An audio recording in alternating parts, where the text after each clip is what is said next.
के वाक़यात, और फैसल भी थोड़ी देर में हमारे साथ ज्वाइन करेंगे। लेकिन आप जानते हैं कि जम्मू की तरह कश्मीर सूबे के अंदर भी इस साल शुरुआती 2 महीनों के दौरान सबसे ज़्यादा नुकसान आतिशदगी के वाक़यात से हुआ है। लेकिन सवाल यह है कि कश्मीर सूबे के अंदर जहां सबसे ज़्यादा ये बदकिस्मत वाक़यात रोनमा हुए, फायर सेफ्टी एक्ट नाफिज करने में नाकामी क्यों रही है?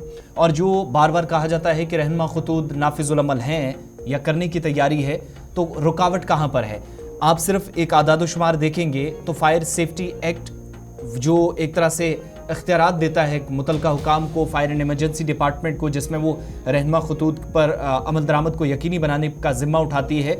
मुख्तलिफ इलाकों के अंदर कल तक इंसानी जानों का ज़िया भी हुआ आतिशदगी के वाक़यात से।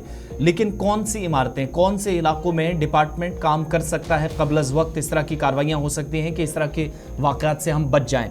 ये एक बड़ा सवाल है। और सिर्फ दिसंबर के महीने में आप देखें, बल्कि अक्टूबर के महीने तक आप देखेंगे 2023 में, तो 7 लोगों ने अपनी जान 2000 फायर इंसिडेंट्स में वादी कश्मीर में गंवाई है। ये दिसंबर की रिपोर्ट बताती है। जबकि श्रीनगर ज़िला जो है पूरी यूनियन टेरिटरी में टॉप ऑफ द लिस्ट है, जहां पर पिछले साल 400 से ज़्यादा फायर इंसिडेंट्स रोनमा हुए हैं, चाहे वो छोटे वाक़यात थे या बड़े। ये तो एक कहानी है, एक पहलू है इस कहानी का।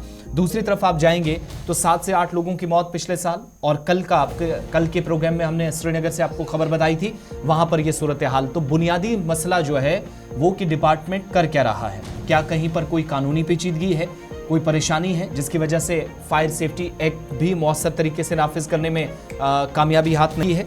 फैसल हमारे साथ हैं। फैसल, बताइएगा, असल मामलात जो है वो तो फायर इंसिडेंट से हटकर हम डिस्कस करना चाह रहे हैं। पिछले साल की रिपोर्ट्स, पहले 2 महीनों के 2024 के आदादोशुमार, खबरें बिल्कुल भी अच्छी नहीं हैं। लेकिन रोकने का हमारे पास क्या तरीकाकार है, और इंतज़ामिया कहाँ पर इस वक्त इन सारे इक़दामात पर फोकस नहीं कर पाई है जो शायद वक्ती तौर ज़रूरत भी थे?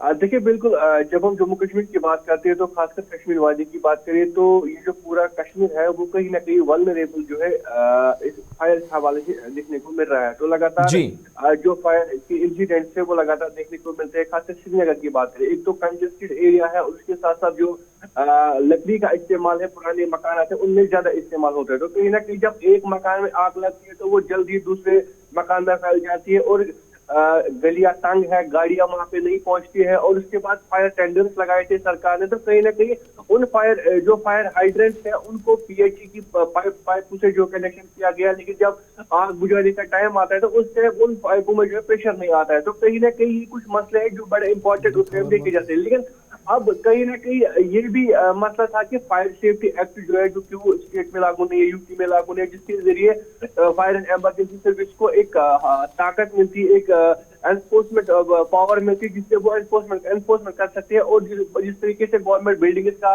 या कमर्शियल बिल्डिंग का सेफ्टी ऑडिट होता है, वहाँ पे सेफ्टी इक्विपमेंट इंस्टॉल किए जाते हैं। तो इस लॉ के जरिए बाकी जो डोमेस्टिक घर वाले हैं उनका भी फायर सेफ्टी ऑडिट होता है। अगर कहीं पे लोग 10 लाख 20 लाख अपने मकान में लगाते हैं तो कहीं ना कहीं 5000 6000 का एक ऑडिट करना या वहाँ पे फायर सेफ्टी इक्विपमेंट लगाना, ये कोई बड़ी बात नहीं थी। लेकिन अगर एनफोर्समेंट पावर्स होते हैं फायर इमरजेंसी सर्विस के पास तो वो उन घर वालों पर फाइन इम्पोज कर सकते हैं, उनको जबरदस्ती वो लगा सकते हैं जो नहीं लगाते। ये जिस एक्ट की हम बार बार दुहाई देते हैं, ये हमारे पास ऑप्शन है? ऑप्शन तो है, क्योंकि जो हमें सोर्सेज से खबर मिल रही है कि फायर इमरजेंसी सर्विस चाहती है कि ये यहाँ पे इस तरीके से एक्ट है। अब उन्होंने होम डिपार्टमेंट को रिक्वेस्ट की है कि आपने हमें विदाउट पावर छोड़ा है, अब हमें पावर दीजिए, ताकि जिस तरीके से लगातार जो फायर इंसिडेंट्स हो रहे हैं। तो कानूनी पेचीदगियां कहां पर है फिर? क्योंकि पिछली बार एक कमेटी हमें याद है बनाई गई जिसने कहा कि फायर सेफ्टी ऑडिट अगर करना है तो इस कमेटी ने कहा कि हमें पूरी तरीके से बाख्तियार बनाया जाए, जब इस एक्ट का पहली मरतबा हवाला भी दिया गया था। यानी कमेटी ने भी कुछ तहफ़्फ़ुज़ात का इजहार उस वक्त किया था जम्मू कश्मीर यूटी लेवल पर, जब चीफ सेक्रेटरी ए.के. मेहता साहब थे। आज के वक्त में वो कमेटी के जो खदशात थे उनको दूर कैसे किया गया? और ये जो इम्प्लीमेंटेशन वाला मसला है, इस पार्ट पर कहाँ दिक्कत आई है कि नाफिजुल अमल करने में नाकामी हाथ लगी है? देखिए, जहाँ तक फायर एंड इमरजेंसी सर्विस का ताल्लुक है तो हमने कुछ अहदेदारों से वहाँ पे बात की। उन्होंने कहा कि पेशरफ जो है सरकार की तरफ से की गई थी, लेकिन कुछ इश्यूज हमने आए जिसकी वजह से ये पूरे तरीके से कंप्लीट प्रोसेस नहीं हुआ। अब फायर एंड इमरजेंसी सर्विस ने अपनी लेवल पे होम डिपार्टमेंट को रिक्वेस्ट की है कि ये जो एक्ट है इसको बाज़ाब्ता तौर इनेक्ट किया जाए, इम्प्लीमेंट किया जाए, उसके तहत एक एनफोर्समेंट विंग भी बनाया जाए, हमें पावर्स दिए जाए ताकि जब इस तरीके के वाक़ा था तो उस टाइम हमें हमारे पास पावर था, हम कोई बड़े स्टेप ले, हम कोई बड़े इशूज बड़े जो हमारे इकदाम है वो ले, ताकि जो इंसानी जान है वो जाया ना हो, मकाना ज्यादा खासकर ना हो, और कहीं ना कहीं उसके तहत एक गाइडलाइंस भी इशू की जाएगी, एक रहनुमा खतूत जारी किए जाएंगे, जिसके बाद जो ये नुकसान जो इस वक्त लगातार हो रहे हैं, इंसानी जाने जाया हो रहे हैं, और वो कहीं ना कहीं बच सकती है।